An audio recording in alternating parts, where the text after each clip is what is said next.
What's up, Greg? Thanks for coming back on the show, man. What's going on, Josh? Thanks for having me, man. Dude, it's been a while. It's had to be at least over a year. Uh, it was really funny. The last time you came on the show, you came on with Mike Insing, and I was watching your video after that, and that was the video that Mike Insing came in first place, and you're like, you guys on the show, you're like, holy shit, we caught in the dark waters. That was it. It was like, dude, I was so proud for a moment. Dude, that was crazy. That was like perfect timing. And that was like, I was happy for him because I know you guys have covered this before, but Mike, dude, Mike's a stick. Mike's, been fishing these tournaments out here for 3, 4 years and he's consistently like in the top five angler of the year every year. And he just hadn't won. And he was due. So that was cool. I was happy for him. Yeah, man. So was I. I mean, like, I've had him on the show before, and it's always he's like, always the bridesmaid, never the bride. He's always really close, but just couldn't pull it off. And I was happy to see him like actually do it, man.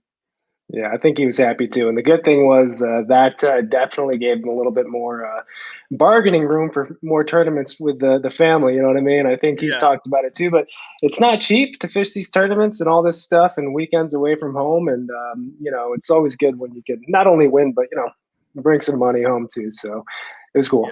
Well, I mean, this is definitely the most losingest sport I've ever participated in. Like, I've won at other sports, I've never won at this sport. Dude, that's the thing about fishing.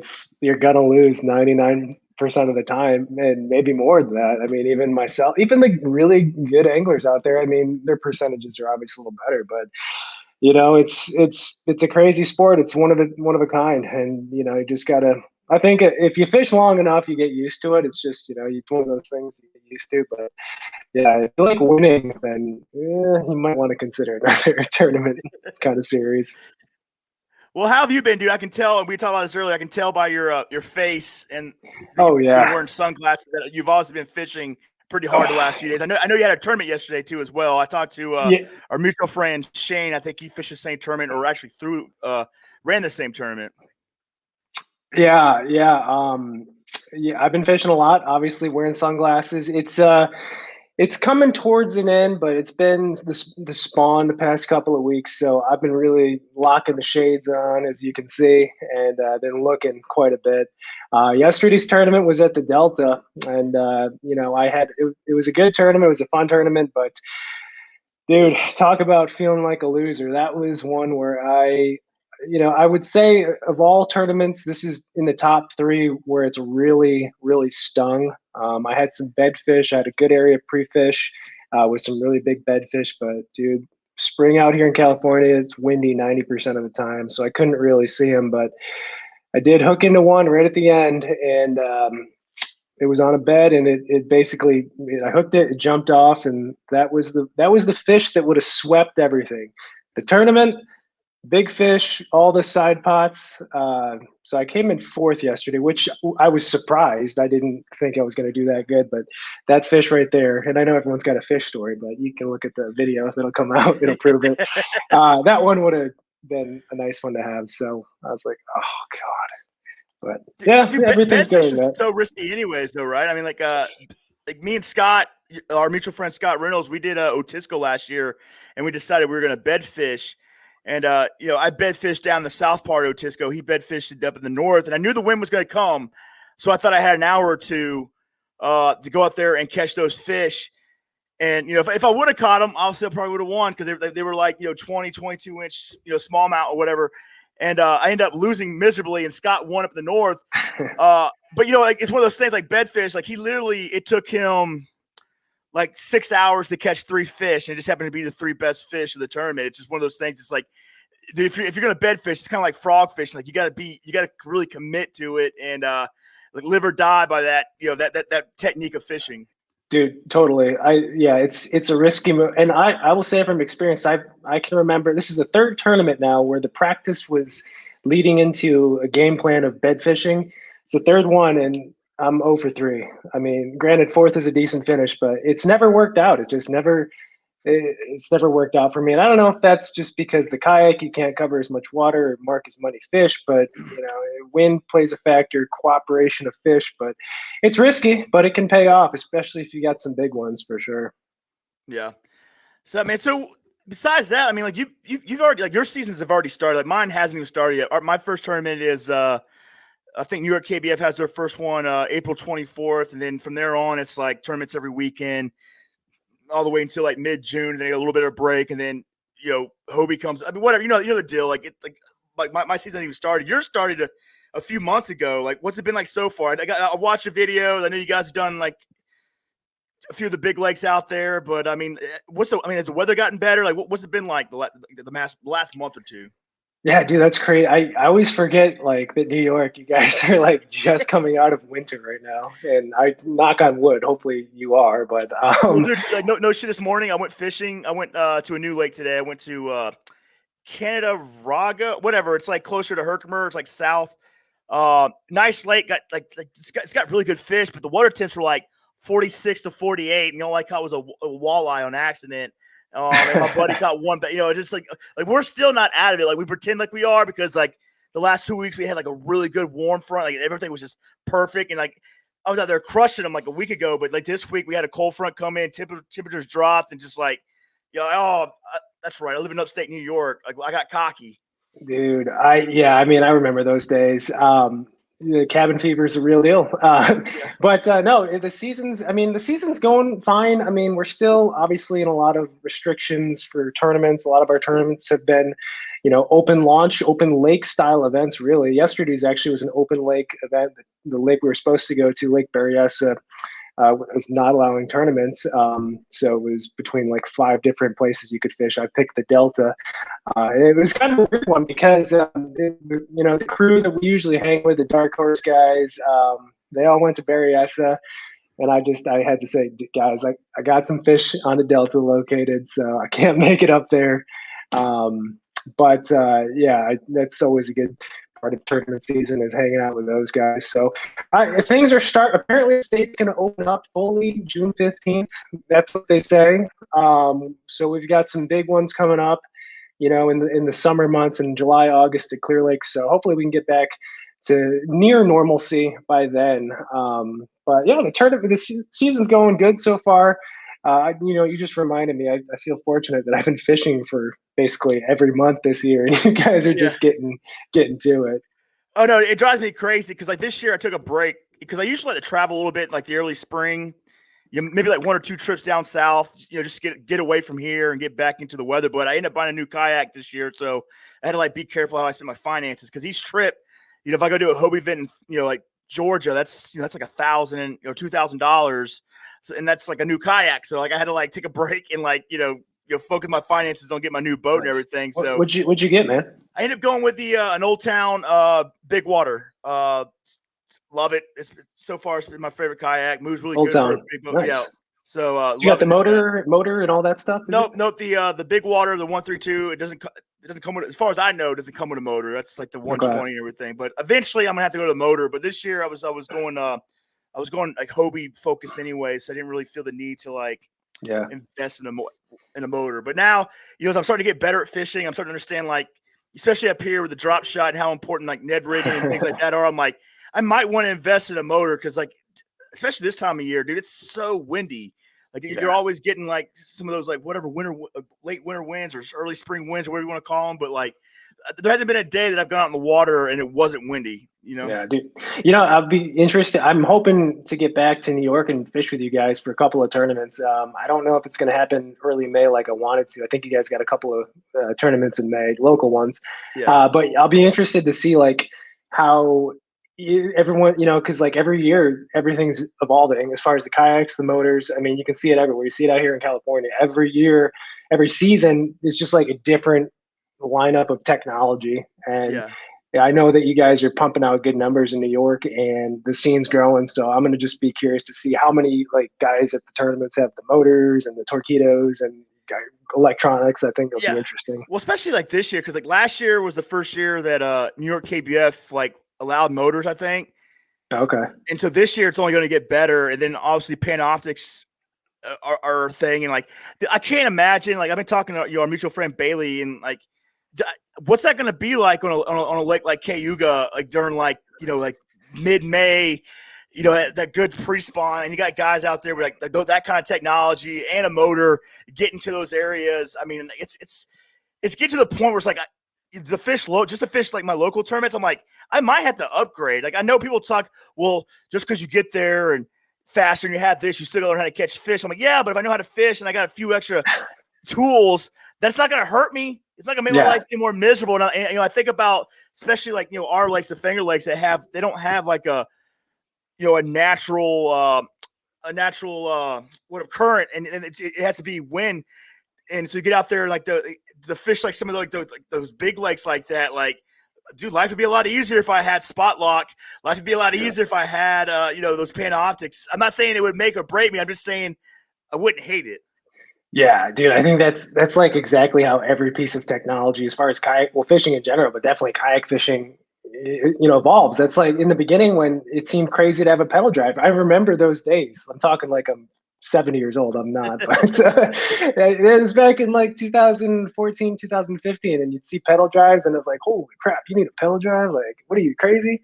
And just over the years, everything, it becomes the new norm. And if you don't have it, you're missing out. And yeah, there are certain situations where the simple rig will get the job done, but definitely doesn't hurt, especially in these big tournaments on big water.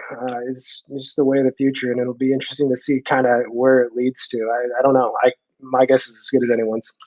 Yeah, because that's been like a topic we talked about a lot too. Like what's next with it? Because right now, I think it was like this year, like early last year was the first time I saw. I think it was Cody Milton. He had like 2 or 3 monitors on his canoe, plus his motor.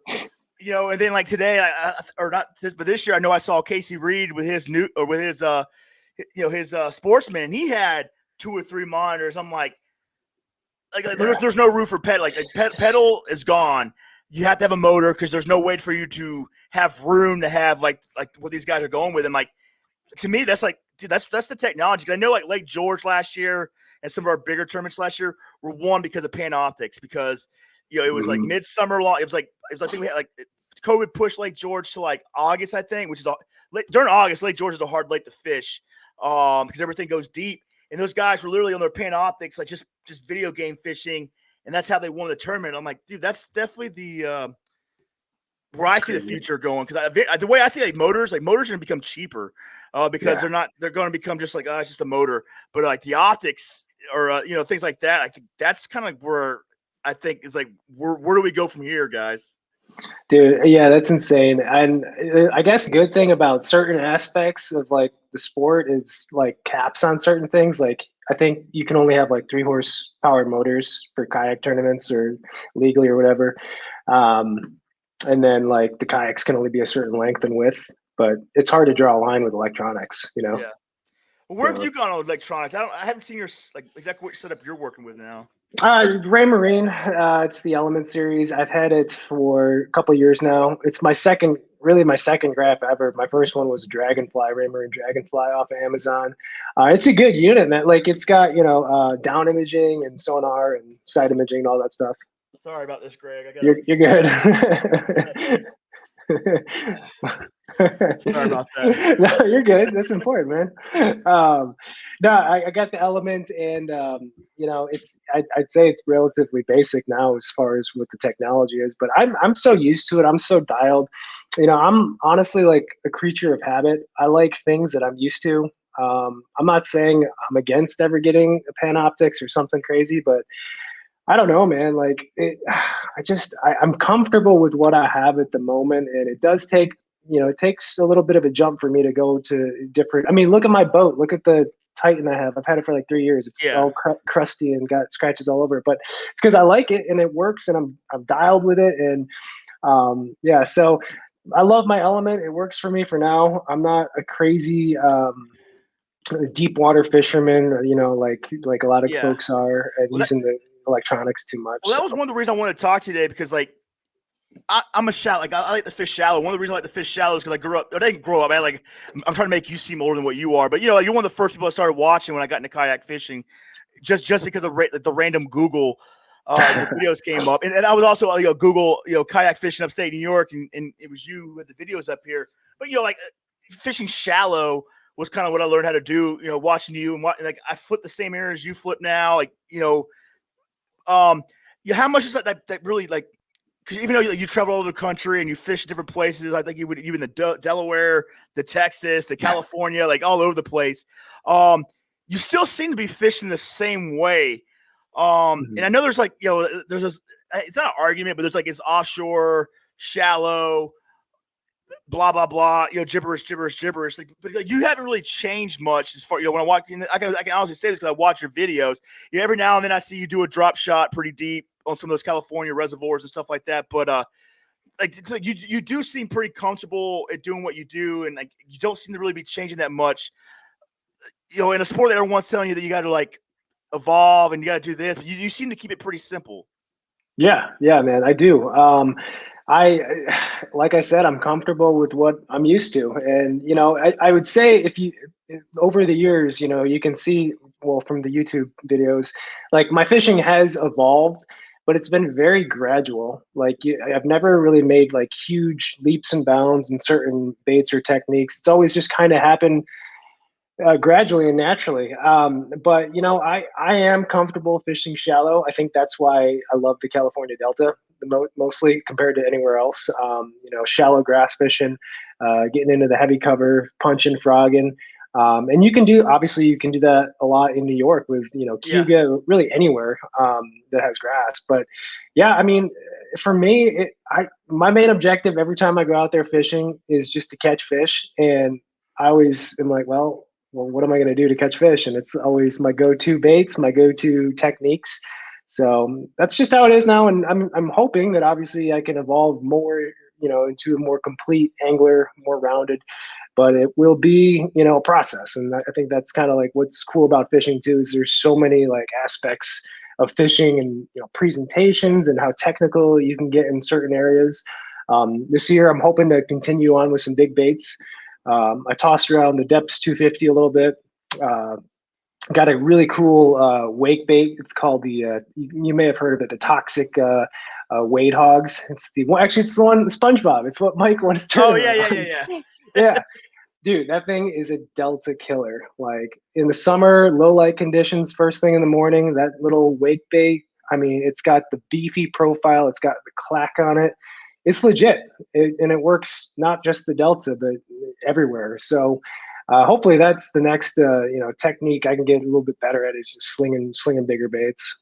Yeah. Well, I think like one of the reasons why I tend to stick to shallow is because I haven't upgraded to where like fishing offshore is like dude, it's a pain in the ass to fish offshore. I don't care what anyone says. Like, even when I got down scope and I got side view, and I was out there today just because water tips were so good, and like I was using it and whatever. I caught a few walleye, using it, but still, like it's a pain in the ass to try to fish like that, unless you have, and maybe this might be because I know you're like me, like you got a full-time job, and so it's not like I don't go to a lake like 2 weeks in advance or a week in advance and sit there and get out there and really like get after it. Like I get maybe 1-2 days pre-fishing and then it's game on. And that's one of the reasons why I had like a problem with offshore fishing. Not that I know there's benefits to it. I know that there's I know it works, but it's like at the same time, it's like there's so much stuff you got to do to like you got so much you got to invest in it, so much upgrades you got to do to really be like. If that's where you're gonna put all your egg. Like if you're gonna put your eggs in that basket, I feel like it's one of those commitments I just don't have enough time for, or whatever. It's not efficient enough for me, if that makes any sense. Yeah, totally. And and this is just my opinion, but I think the offshore fishing in general tends to be more favorable for boats. Guys with the big motors, they can spot jump and go anywhere on the lake they want. They can mark a brush pile in 25 and another one 30 miles down, wherever. Whereas kayak fishing, if you got an offshore spot, I mean, that's great. But I feel like offshore, deeper fishing is more like spot oriented. Whereas, kayaks in general, shallow water fishing, you can cover water, you can zigzag around docks, trees, bushes, whatever. And it just, you're more efficient as a shallow water fisherman from a kayak. So yeah, that's maybe one reason I've never gone into it too deep out here in California. Not to say that I won't. I do some deep water fishing, but not like in the Southeast with brush piles and ledges and stuff like that. It's just not like out here. Right. Yeah. So So let me ask you. I gotta ask you this question because this is one of the things that's been bugging me. Like, yeah, I've tried flipping. You know what I mean? Which Mm. I find flipping up here. It's tough. Like down south, I can flip because the water's not as clear.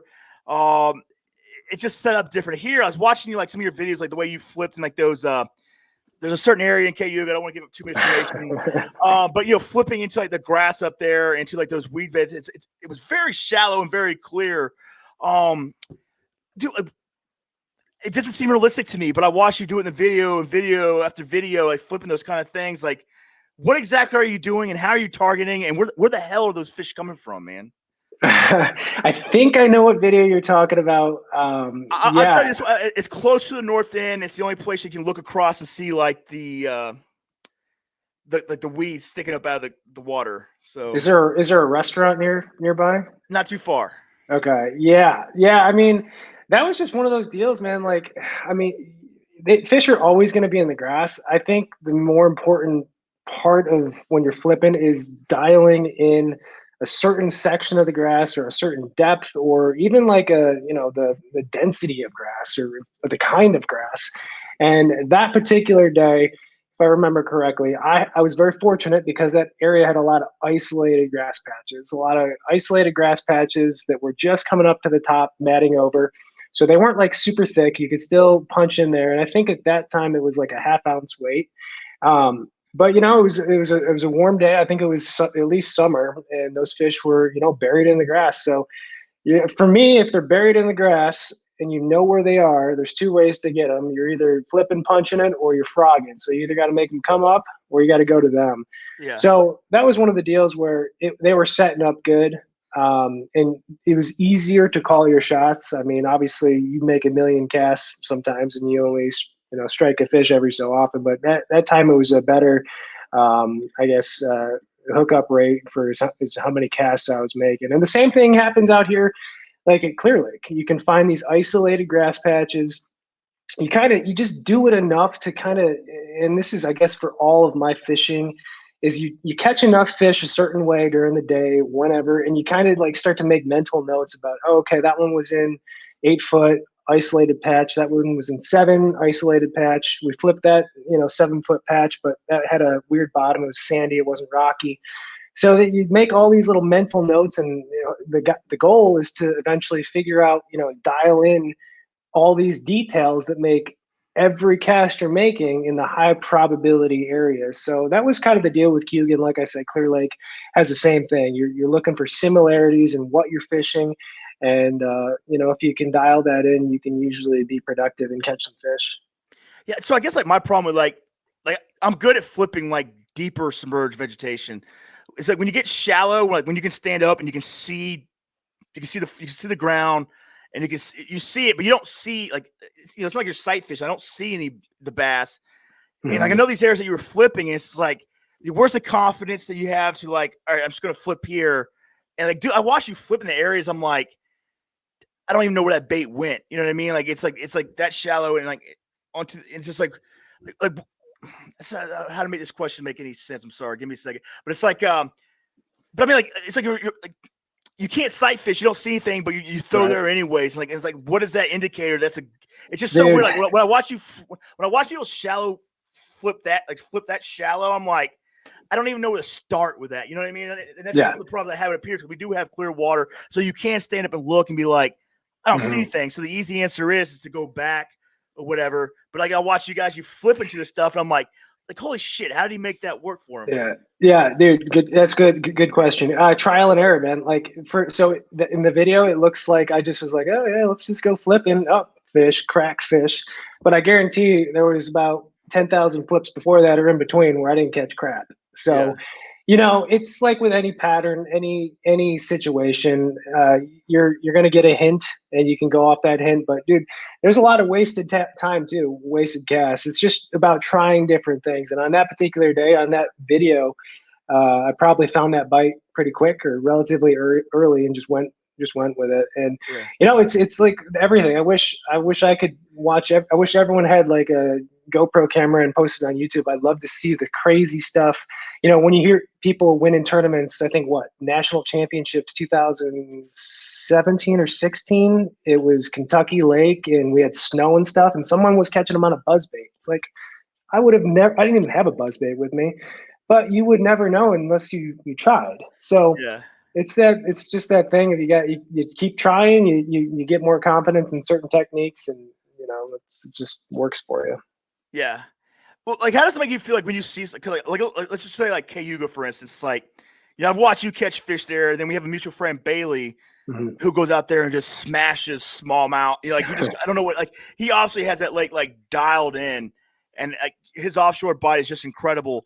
Like, that doesn't ever like change the way like you look at a lake, maybe like how you want to go about it. Because I mean, when you watch the way you fish, and I'm not saying Bailey didn't work hard, but I'm saying like you when you watch the way you fish, like, you're working really hard in those videos to find those fish. You show casts, you show, like, dude, you might even show a video where you don't even catch a fish. Who knows? But it's like, Yep. you work really hard for those. And like, you know, I'll talk to Bailey. Like, I'll say, hey, like, damn, Bailey, it's a nice fish. He's like, yeah, I caught about 30 of them today, and in these little spots. And I'm like, well, why the hell are we wasting so much time? Like, like, I don't want to call it that, but I almost feel like junk fishing a lot of times. You know what I mean? Yeah. No, I think Bailey's got that lake dialed pretty good. I think he just is one of the guys out there that knows how to catch them well. But it does make me wonder. It's like, what is he doing? You know, what Yeah. is he doing? It's like guys out here on the Delta with the tournaments come in with like 35 pounds. You know, it's like, what are they doing? And they'll say, oh, we're punching. But it's like, okay, where, how, you know, stuff Yeah. like that. But no, dude, I definitely wonder how these guys crack such big fish and seem to be so good with certain lakes. It's mind blowing. I like I said, I wish I could spy on everyone and figure out what they're doing.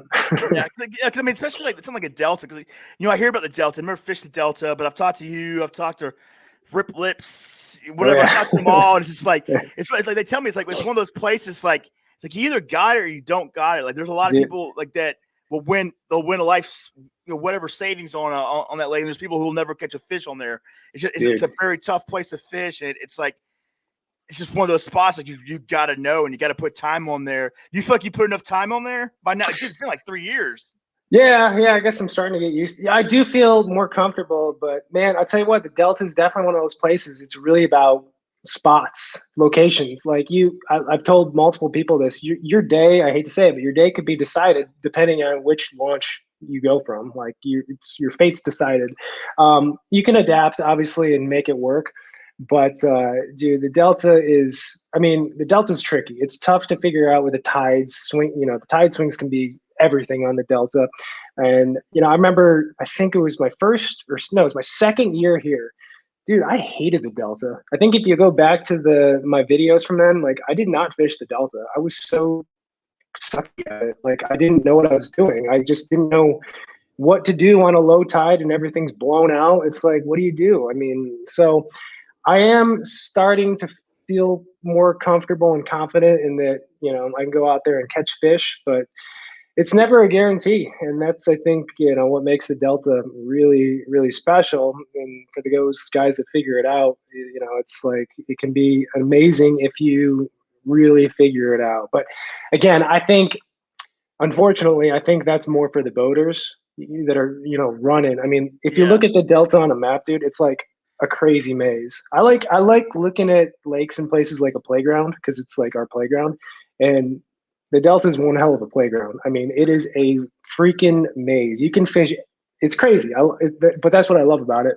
But I think the boaters, you have to be a boater to be a true like Delta stick because you have to be able to run spots, run tides, stuff like that. Yeah. Well, Whereas let me. kayaks, you're trying to adapt. You know, I Right. think that's what we're good at is adapting to situations presented to us. Well, I think, yeah, I feel like that too. Like, I feel like because we're limited to what we can do, it's like, I've watched some of your videos, and I know some of the places you fish. Like, I remember one video that you were fishing Oneida for whatever, the state championship or something like that, and like, I know what area you picked, and it's like you picked that area, so like, you're gonna be here. Like, you're gonna have to live and Yeah. die by that choice. You don't have a lot of time. I mean, like, you got to move. Like, if this doesn't work for you, then you got to decide, like, is it worth me loading my shit up and moving to a launch that's possibly, especially if Oneida, if I'm looking, if we're talking about like where Toad Harbor is, there's only like the next launch is either 20 miles that way, or you got to go 15 miles around to the other side of the lake to go hit that. I mean, the launches aren't that like close together, so you have to make a choice on what you want to do, and it's just not that easy to make it. So sometimes you got to be like, well, this is just the choice I made, and you got to start breaking down water because there's fish there, but you have to be adaptable and you have to make it work for you. Yeah, dude, that's one of the strategies in the tournaments is picking areas that, you know, are versatile. And I think some of the best guys out there um, are good at that. They know an area, or they pick an area that they can change it up quickly if they need to. I mean, nowadays, actually, it's kind of becoming, from what I've seen, it's kind of becoming how fast you can put your boat back on your truck and go to another spot. Like that's another element to kayak fishing now, which I don't like because it takes me forever to unload and load. But Yeah. yeah, I think some of the best guys out there, you know, they pick those spots that are, you know, super versatile. They can change it up if they need to, and they just make it work. Yeah. Well, like So, just go back, like, because we're talking about a little bit of competition, like you're a little bit different. Like, I've talked to a lot of the other guys, Snyder's and Milton, all those guys, and those guys, they're, they live in their vehicles and they live on the road. They travel, and God bless them. I mean, we all wish we had that kind of freedom, but some of us don't. We made choices. It's like, but you love your job. I know, like you said, like like fishing is different to you. It's like you love your job, you work, and then you fish to get away from work. But you like to go back to work when fishing's over with. yeah. Like when it comes to like pre-fishing, like what do you really do to try like maximize it? Because you're limited on your time. It's like to really maximize it and really decide what you want to do on game day. Like, what are some of the things that you really like? Obviously, you got to have a system by now. Yeah, I mean, so just to set the record straight, I will say this. I am a little bit more on the fishing side, freedom wise, time wise. I do still work as a PT, but Okay. I'm very lucky. I can fish a lot more nowadays. But yeah, I mean, pre-fish for me has been the same for, since day one. It's, you're exploring a lake. If it's a new lake, you're trying to learn the lake, I like learning just like the logistics of a tournament. Like, does the ramp, is it like 100 yards down to the Yeah. water? Is there good parking? All that stuff, so that you're not fumbling around on tournament morning and you're, doing whatever you don't need to be doing. But for pre-fish, man, it's just looking for, like we were talking about earlier, like a pattern, a bait, anything that, you're just throwing. To me, fishing, you're throwing a bunch of darts at a board and hopefully one or two sticks. And then you can kind of, go into those darts and explore a little further and see if it works here, see if it works other areas. For me, pre-fishing is not about catching a million fish. It's about, just learning the lake. And I like finding a depth, to be honest, especially out here in California where we've got a lot of deep reservoirs. Not so much the Delta, of course, but we have a lot of tournaments out here where you can catch them in 2, but you can catch them in 40, 50. So for me, what, pre-fishing has been is finding a depth that I can relate to. And it's actually been extremely helpful because I found that has been reproducible more than anything else out here, as far as like a pattern, is finding a certain depth the Right. fish are relating to. Well, now, has that always been? Because like I'm gonna take this advantage just because you happen to fish the same lakes I fish and done tournaments on the same lakes that I done. So I'm not asking you for any of your spots, but but I know some of the areas you fish. I know a lot of it had to do with grass and things like that. Like, what are you looking for? And I'm strictly talking about New York lakes because New York lakes I think are just they're natural lakes and they are the way they are with the way they with their vegetation and things like that. Like what were you really looking for back in those days, like fishing the lakes up here? Because I watched the way you fish Oneida and I fished some of this. I can kind of tell where you were at just because that's Mhm. my home lake, and I'm just like I have no idea why you decided to fish out there. I know there's fish out there, but I don't know like there wasn't anything like that I saw in some of those areas that were like very like significant. Yeah. You know what I mean? And so I'm kind of curious, like when you're someone who likes to fish grass and you're looking for grass like that, like what are you really looking for? Unless you just crush them in pre-fishing or something like that. But like, what are you really looking for? And like to me, that's all the only thing I really know how to fish up here is like Yeah. find the grass, find the warmer water, and go find them. But like, how did you really kind of look at it? Like, what was some specific things that like drawing you to an area? Yeah, dude, I'll be honest with you. The Oneida, when was that? Like 2015, maybe 2016. Tell you what I was looking for. Yeah, Absolutely nothing. I don't know. I don't know what I was looking for. That was a situation. That was a state championship. I think I tried to pre-fish once. I was working full time at that time in Canandaigua. So I tried to pre-fish and the wind was crazy. Kicked me off the water. So I think I went in blind on tournament day, or maybe I had one day of pre-fish. I'm not sure. But that was a case, dude, where I didn't know where to go. I didn't really know what I was looking for, but I knew that I loved the Rage Menace and I knew I liked flipping grass. So I'm like, okay, there's some grass. Here's my Rage Menace. Let's flip it until our arm falls off. And that was kind of how it was, to be honest. And I would love to say that, back in those days you're talking about in New York, I was really dialed. I was like, oh yeah, I'm looking for this kind of vegetation and there's Right. a deeper water access. Dude, I was just looking with my eyes and fishing what looked good. I was comfortable flipping a Rage Menace at the time and whatever other baits I was throwing, and I was just fishing hard and fishing stuff that looked good. There was nothing specific to what I was doing, and yeah, Well, I'm God gonna. damn it, Greg. That's kind of. I guess I, that's where I'm at now because like that's kind of how I approach the tournament. If I can find the grass, I know I got an idea what I need to do. But I guess what I'm looking at is like, dude, like because fishing grass is such a risky thing, anyways. Because Mhm. some of these lakes, like the north end of Cayuga, the west end of Oneida, or the west end of Oneida. Some of these lakes, it's like that's where to me that's the best areas to fish. It's where the grass is. It's where like it's when I know how to fish. Yeah. And so it's just like how do we determine like how to make that more, I guess, what efficient or just Yeah. deciding like how to make this work for us instead of just going out there and just doing like a routine flipping and throwing a Yeah. chatterbait and Yep. throwing like, and it's such a tough thing to kind of figure Yeah. because maybe I should try something else. Maybe I should go fish the or whatever. I mean, it's one of those things about tournament fishing. I'm like, do I need to change it up a little bit and see how that Mhm. goes, or do I just stick with what's comfortable? Yeah. No, dude, that's great. A good question. Like, I mean, obviously in the spring, summer, fall, I mean, anywhere in New York, if there's grass, the fish will probably be there. You just Yeah, know it. So that's just a given. And yeah, you said like you have like the routine flip, chatterbait, but to me, that's not a bad strategy. Like it's that's not. not a bad strategy. Like you're fishing the things that should work. I guess for me, where it might come into play is if you're figuring out a bite that maybe is producing a little bit better fish.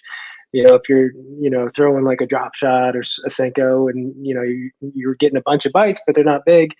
Versus if you're throwing a chatterbait, you're not getting as many bites. Maybe even you're fishing a bait, you're only getting a bite an hour, but it's a bigger bite. So as far as like tournament strategy, I think that's where it makes a difference in those decisions. You make the right decision to pick up a bait or fish a certain area and break it down to give yourself a better chance at catching bigger fish. So I wish there was a simple formula to it, but it really is all about decisions. And at the end of the day, you're going to know if you made the right ones or the wrong ones. And Yeah, more often than not, it's usually the wrong ones. Like we dude, I hate talked this. about, This is like you're gonna lose more than often. dude, like I don't know why I got into the sport. I was doing fine.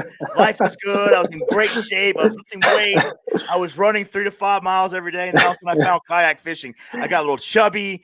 I got a little less. And here I am trying to figure out how to win these tournaments. That just like Dude, there's it's so many addicting. things packed up against you, man. Dude, it's addicting. I mean, I'm addicted to fishing in general, but I don't know, man. Kayak fishing, there's just different elements of kayak fishing. It's like everything from like tricking out your rig to just going through your baits, rods, and I'm obsessed. I mean, I still will just go. I'm sure hopefully everyone can relate. I'll still just go sometimes out to the garage and just kind of like look at my tackle and just like see what I can do. And you're just like, oh, let's just play around. It's like it allows us to be kids again. We got like Yeah. little lures and gadgets and stuff. And I don't know. I just love it. I'm actually going to go fishing tomorrow. I shouldn't. I probably should do productive things, but I fished a tournament yesterday. I'm sunburnt. I'm beat, but dude, I'm obsessed. I'm going to go fishing tomorrow. I have to. The urge is always there. I don't know why. All right, we'll wrap this thing up soon, Greg. I got to ask you though, because last time it was I was doing a podcast with you in Instant, and so I had to like keep it keep the conversation different. But like, what do you miss about New York, and what was your favorite lake to fish tournament wise? Mm. I think the thing I miss most about New York is, and I don't want this to come off in a bad way, but there seems to be less pressure Yes. in general. I think that comes down to there's more places to fish, especially from a kayak.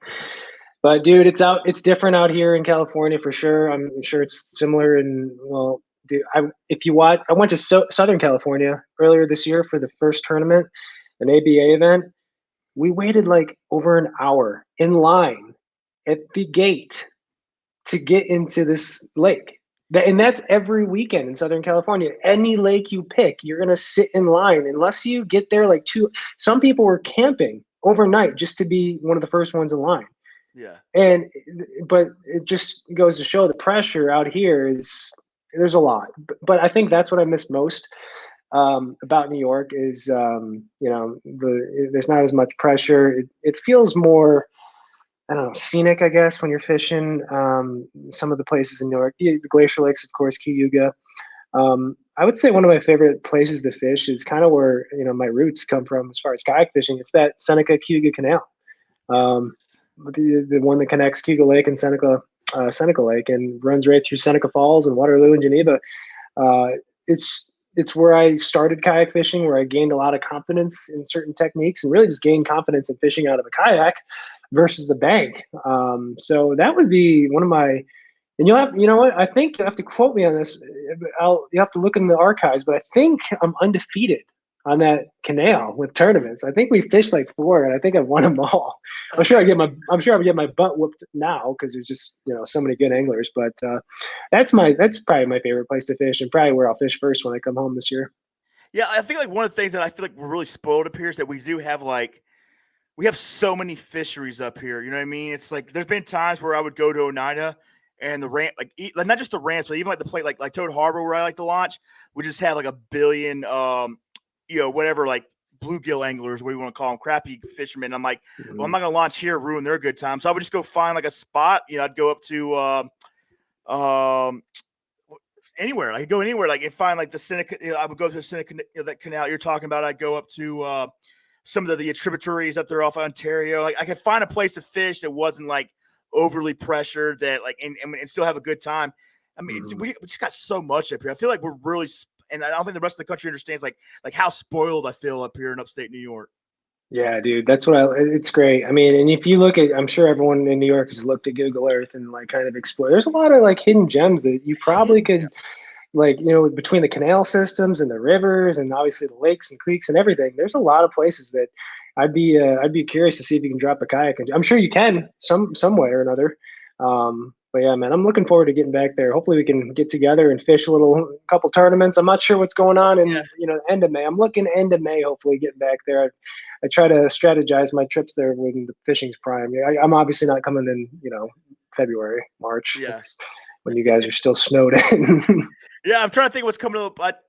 I'm running a tournament here May 30th or May 29th on Odaga. Hmm. Dude, there's tournaments like every weekend here because like Justin's doing his tournament series. I started my tournament series. Like, we got East, West, like everything. There's so many tournaments up here right now, dude. It's really good up here right now. Yeah, that's exciting. I think you have Hobie coming to Champlain Yes, that's gonna be. I'm definitely doing that. That's late June. late June. Yeah, and Okay. then we got the regional thing, elite kayak fishing. Which Mm-hmm. is like 4 or 5 tournaments across the Northeast, and we're doing Yeah, Cayuga May 8th. Dude, you're missing dude. out. Like I'm sure I- California's great with all its sunshine and communism and everything else that goes on over there, but Yeah. just kidding, bro. That was But on my list though, that elite event on May 8th. Unfortunately, so I'll just I'm waiting for the new Slayer. I'm trying to get a Slayer Max 10, a native Slayer Max 10 to New York, and I'm trying to coordinate my trip with that. But okay. I'm not sure when it's coming. So, but no, that one was on the radar. That on Cuba, May 8th. You guys should crush them. I'm sure that's going to be a slugfest. Well, hopefully I win that. 'Cause I talk way too much shit not to. So Dude, it's your time. We can do the thing we did with Mike. We can talk about you. Have you won an event yet or close? no, dude. Like I have horrible tournament luck. In fact, the one tournament that I thought I was going to do good, like you were at, it was Otisco, I think 2 Yeah. years ago. It's like any other tournament, the inches I had would have won me that tournament. But because that tournament was so good and so fire, I think you were 13th and I was 12th. But like, we were like, dude, Dude. everybody Yeah. crushed it. And that was the close. And that's usually what happens to me. Whenever I do good, everyone else in the lake does good. So it's like I it's was it, happy. I was happy with what we had. Like we were right around 53 inches, right? I was like, yeah. oh, this is like top 5 easy. Nope. Like people Nope. were cracking near 60. I was like, oh, Yeah. never mind. But yeah, man, maybe this is the luck of coming on your podcast. We should, give you some sprinkle a little luck in your direction, and then you'll win one like Mike There's did last time. there's definitely something special about my podcast is because Mike Instinct wasn't the only one. There's been people that have come on podcasts, like Jake Harshman. He came on podcast. No one knew who that guy was. He's just some nerd from Pennsylvania, and he comes on my podcast and he wins Seminole, the first tournament, Hobie event of the year. Then Mike Instinct comes in. I'm the only one who doesn't benefit from my podcast, so I don't know. We'll sprinkle something on it, but yeah, dude. Like I said, we need to wrap this selling up so you can get back to life. But what's next for you, dude? The videos are still fun. They're still great. Uh, what else do you plan on doing with it? I know, like you just recently said that you're fishing more than you used to. Last time I talked to you, you were more like just working all the time and fishing, on the side. But some of the things have changed. Like, but what's next for you? Like this year, like what are you really trying to plan on doing with the videos? I know you're doing the best you can out there in California. Do you plan on coming to the East Coast and try to hit some of the bigger tournaments? Like what? Yeah, man. Definitely trying to fish as much as I can, as always. So as far as this year looks like the rest of the year, I'm gonna definitely get to New York one way or the other. Hoping May at some point. Fish is the tournament's available at the time. I think 99% sure we're gonna head to Texas. Gonna try to get to Texas for the Bassmaster Kayak Classic. I mean, I think someone's you like the top three get to go on the classic stage for their Yeah. day one weigh in, the big one, like. That's insane. That's crazy. Like, I'm going to make that trip just to have that potential opportunity. Um, the tournaments around here, and as far as YouTube and filming, same old, same old. Just try to keep it fun, mix it up. I mean, ultimately, I'm fishing no matter what, so might as well film it and put it on YouTube. I will say I got one video coming up probably in the next couple of weeks that's going to be something I've never done before, or very different from what I've put out on the channel. Usually, it's pretty straightforward video. You see me talk, I fish, I talk at the end, goodbye. And then occasionally Mike Ensign and the Dark Horse guys are in there chugging beers, farting, or whatever they're doing. But I do have a video in a couple weeks that's going to be different. I'm really excited for it. I think it's going to be, well, we'll see how the feedback is, but stay tuned for that one. That's going to be a real interesting one. Okay. Dude, like I gotta ask you this question. This is my last one.